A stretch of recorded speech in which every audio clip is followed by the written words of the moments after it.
So, you know, as I wrote in the descriptions for this webinar, I am assuming that folks coming in have some basic familiarity with some clinical practice with older adults and with CBT conceptualizations in practice. I will try to throw in just a couple of little foundational areas of knowledge, but certainly both TZK seminars and a variety of other CE vendors provide sort of like basic clinical practice with older adults types of continuing education opportunities. And certainly there's a lot of, you know, CBT 101 types trainings out there. So I'm assuming you have some basic familiarity, because what we're not going to be able to do in 3 hours is obviously for me to provide a conceptual, empirical, and practical overview of cognitive behavioral therapy, and then also have us apply it to older adults. So we're going to kind of leverage a little bit of information and then. Okay, so a couple of you referred to telehealth and technology challenges and working in telehealth. And here are some recommendations depending upon those of you who are working face-to-face versus those of you who are working video conferencing.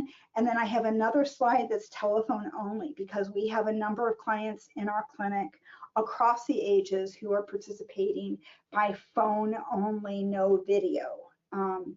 And so know your platform well enough.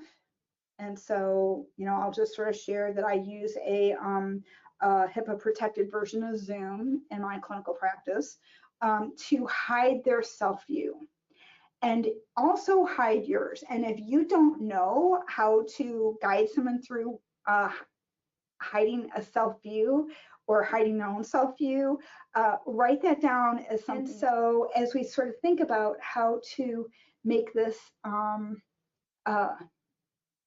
culturally responsive, is to really be, you know, circling back to our earlier conversations about ageism, right? And being aware of what expectations that I have, that we're taking a really strengths-based and values-based approach to this, that we're focusing on strengths.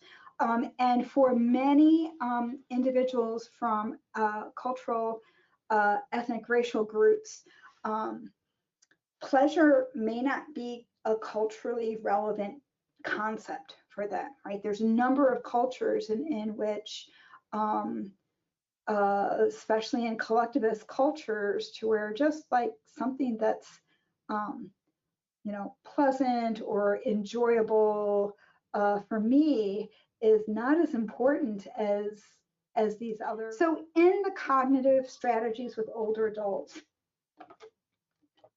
you know, we'd be talking about this in pieces of replacing self-criticism with self-compassion, recognizing habitual patterns of unhelpful thinking, and then developing and using specific reappraisal strategies.